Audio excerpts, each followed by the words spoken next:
चैत्र के महीने में करेंगे 5 काम तो बन जाएंगे धनवान। नमस्कार दोस्तों, राधे राधे, जय श्री कृष्ण। दोस्तों, चैत्र के महीने में करेंगे 5 काम तो बन जाएंगे धनवान। आमतौर पर नए वर्ष की शुरुआत जनवरी महीने से ही मानी जाती है, मगर हिंदू पंचांग के अनुसार चैत्र के महीने से नए वर्ष की शुरुआत होती है। यह महीना कई मायनों में महत्वपूर्ण होता है। चैत्र के महीने में न केवल मौसम में परिवर्तन होता है, बल्कि कई नए त्योहार भी आते हैं।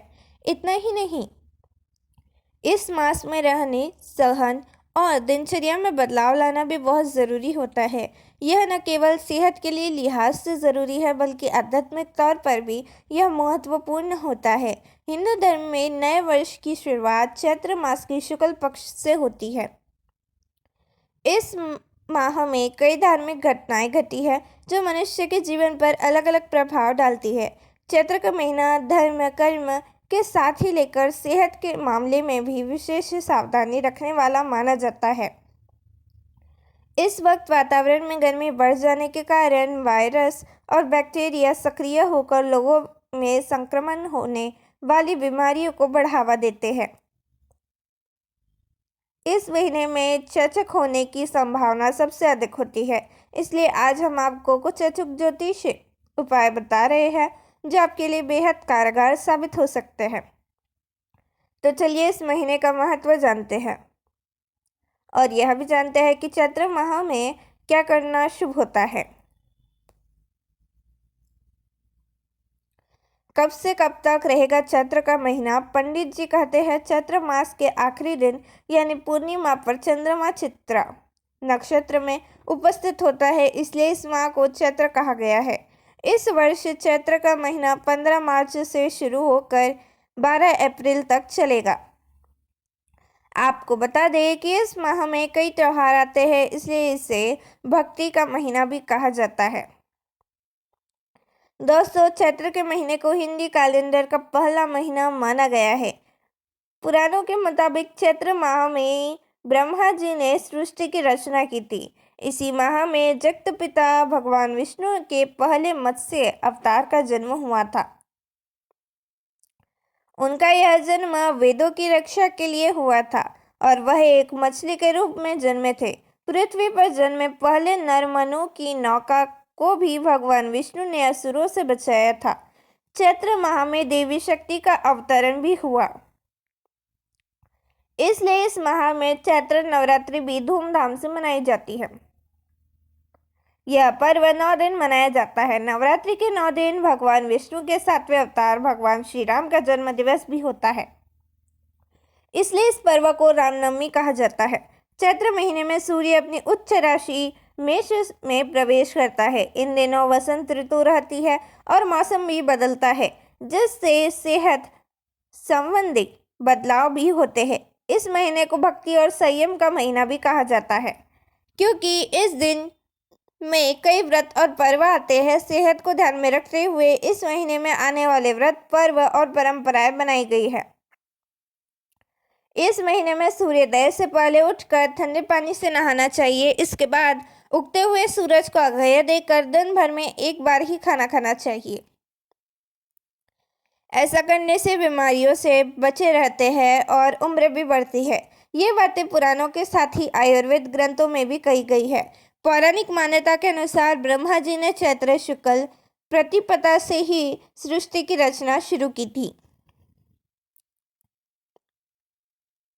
मित्रों, इसी दिन भगवान विष्णु ने दशावतार में से पहला मत्स्य अवतार लेकर प्रलय काल में जल में से मनु की नौका को सुरक्षित जगह पर पहुंचाया था। प्रलय काल खत्म होने पर मनु से ही नई सृष्टि की शुरुआत हुई। सनातन काल गणना में चैत्र महीने के शुक्ल पक्ष की पहली तिथि से ही नववर्ष शुरू होता है, क्योंकि ब्रह्मा और नारद पुराणों के मुताबिक इसी दिन ब्रह्मा ने सृष्टि की रचना की थी। सृष्टि की रचना के करीब 2 अरब साल बाद सम्राट विक्रमादित्य ने नया संवत चलाया। यह उसी दिन से शुरू होता है जिस दिन सृष्टि बनी थी। ब्रह्मांड पुराण में स्थिति को नए संवत्सर की पूजा करते का विधान बताया गया है।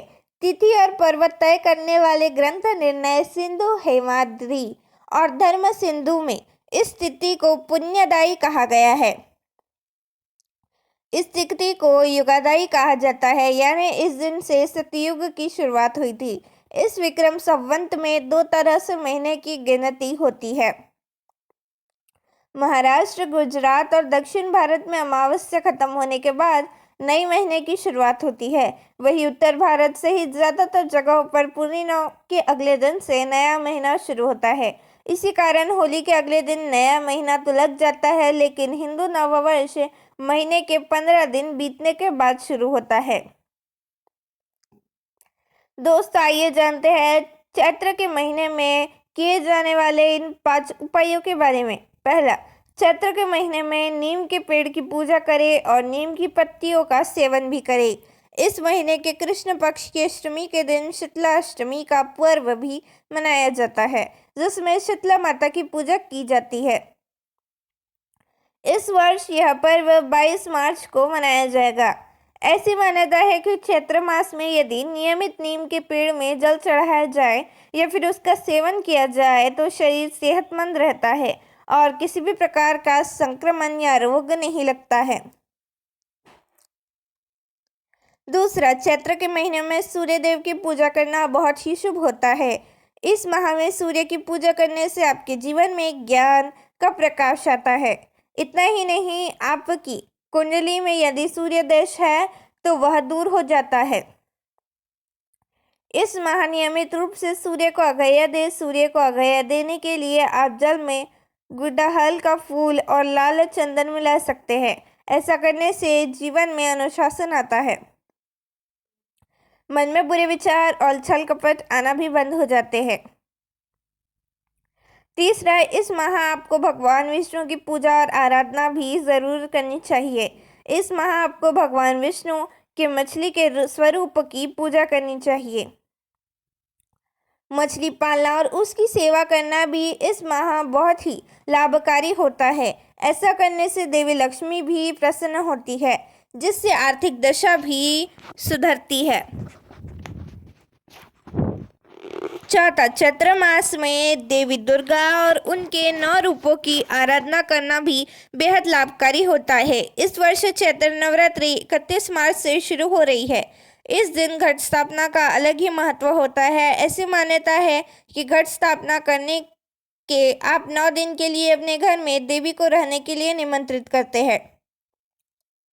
ऐसा करने से दरिद्रता दूर होती है। पंडित जी कहते हैं, महाभारत ग्रंथ के मुताबिक इस माह में केवल एक समय ही खाना खाना चाहिए और अधिक से अधिक तरल पदार्थों का सेवन करना चाहिए। इससे शरीर और दिमाग दोनों में ताजगी बनी रहती है। पांचवा, इस महीने सूर्योदय से पहले उठकर ध्यान और योग का विधान है। ऐसा करने से तनाव मुक्त और स्वस्थ रहते हैं।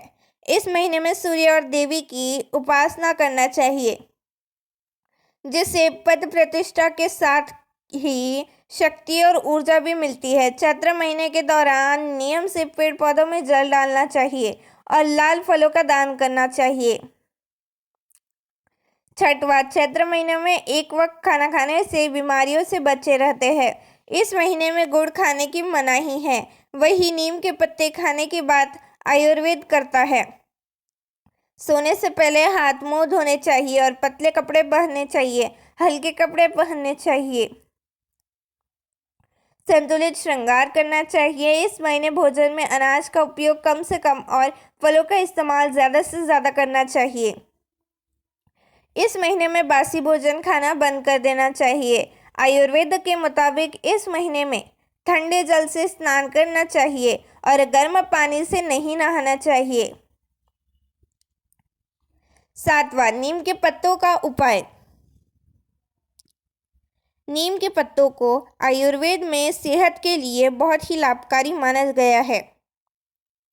पूरे चैत्र के महीने में रोजाना सुबह खाली पेट नीम के पत्ते चबाएं। ऐसा करने से पेट के रोग आपसे दूर रहेंगे। इसके साथ नीम आपको संक्रमण के कारण होने वाले रोगों से भी बचाता है।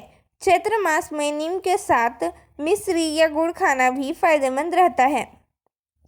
इसलिए गुड़ी पड़वा में लोग नीम चबाते हैं और गुड़ खाते हैं। 8वां, दूध का सेवन बंद कर दे। चैत्र मास में जितना हो सके दूध का सेवन न करें। इसकी जगह पर आप ताज़ा दही मिश्री के साथ ले सकते हैं। दही और मिश्री का सेवन जहाँ कुंडली में चंद्रमा की स्थिति को मजबूत करता है, तो वही आपके पेट को भी शीतलता प्रदान करता है। ध्यान रखें कि दही ज़्यादा ठंडा नहीं होना चाहिए। 9वां, नमक का त्याग कर दे। चैत्र के महीने में संभव हो तो 15 दिन और कम से कम पूरे नवरात्र नमक का त्याग कर दे। अगर नमक का त्याग कठिन हो तो सेंधा नमक ले सकते हैं। ऐसा करना जहाँ धार्मिक दृष्टि से आपको शुभ फल प्रदान करता है, तो वही जो लोग हाई बीपी के मरीज हैं उनके लिए कुछ दिन नमक छोड़ना रामबाण का काम करता है। 10वां, अधिक तला भुना भोजन न करें। चैत्र के महीने में लोगों का पाचन तंत्र कमजोर रहता है, इसलिए इन दिनों में अधिक तेलिया और मसालेदार भोजन से परहेज रखना चाहिए। चैत्र के महीने में अपच संबंधी परेशानी वमन की समस्या अधिक होती है। इस महीने हल्का भोजन करना चाहिए और हो सके तो रात का भोजन न करें, या फिर ज़रूरी है तो सिर्फ तरल चीज़ों का प्रयोग करें। 11वां, सकारात्मक ऊर्जा के लिए करें यह उपाय। चैत्र मास में चारों तरफ के वातावरण में काफी उदासी सी छाई रहती है। पतझड़ के कारण आसपास के माहौल का रंग काफी फीका रहता है, इसलिए कभी कभी मन में उदासी या फिर निराशवादी विचार बढ़ने लगते हैं। घर में सकारात्मक ऊर्जा का संचार बढ़े, इसके लिए रोजाना धूमन, कपूर और नीम के सूखे पत्ते जलाएं। ऐसा करने से आपके घर में सकारात्मक ऊर्जा बढ़ती है और हर प्रकार के अशुभ प्रभाव समाप्त होते हैं। दोस्तों, उम्मीद है आप सभी को वीडियो पसंद आई हो, तो चैनल को सब्सक्राइब और वीडियो को लाइक ज़रूर करें। धन्यवाद।